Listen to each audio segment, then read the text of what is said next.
একটা সম্পর্কের কথা নিয়ে আমাদের মধ্যে অনেকে জানে, অনেক কথা হয়েছে, কিন্তু তিথি বা আপনাদের প্রিয় ঝিলিকের একটা সম্পর্কের কথা এখনো কেউ জানে না।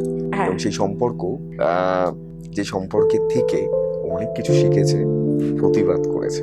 দেখো ব্যাপারটা হচ্ছে এটা কতদিনের এটা একটা সিচুয়েশনশিপটা 1 থেকে 1.5 বছর মতো। 1 থেকে 1.5 বছর। হ্যাঁ। তোর ব্রেকআপ হওয়ার আমার ব্রেকআপ হওয়ার পরে পরে ব্যাপারটা মানে এটা একদম পরেই বলো না, তাহলে আবার লোকে ভাববে চিট ফিট করেছি, একটু আচ্ছা। ম্যানেজ করেছে। ব্রেকআপ হওয়ার আচ্ছা। কয়েক মাস পর থেকে আমার একটা বন্ধুই ছিল বলতে পারো, বন্ধু ছিল, ভীষণ ভালো বন্ধু।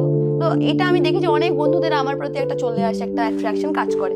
বেশিরভাগ ক্ষেত্রে I don't give a dam, আমার অত যায় আসে না। কিন্তু এই মানুষটা এমন ভাবেই হয়তো কিছু করেছে, ওই যে এখন যে টার্মগুলো বেরিয়েছে না, গ্যাস লাইটিং, বুঝতে পারছো তো? আমি আর কি মারছি না, একটা লেজের ডিসঅর্ডার আছে, intermittent explosive disorder.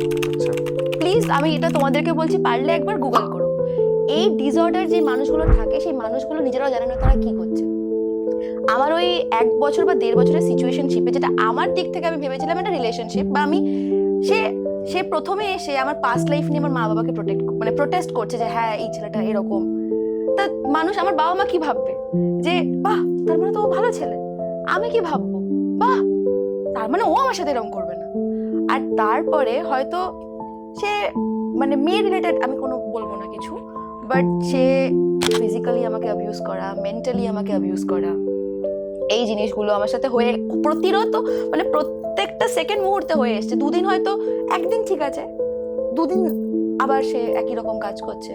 There was this incident, আমি বাড়িতে এসেছি আমার চোখ ফাটা নিয়ে, আমার চোখ ফাটা মানে আমার চোখ নীল, আমি ঠোঁট ফাটা, আমার আঙ্কেল আমাকে হাতে করে বাড়ি নিয়ে এসে। That was also in 2023 first May 2023-এ।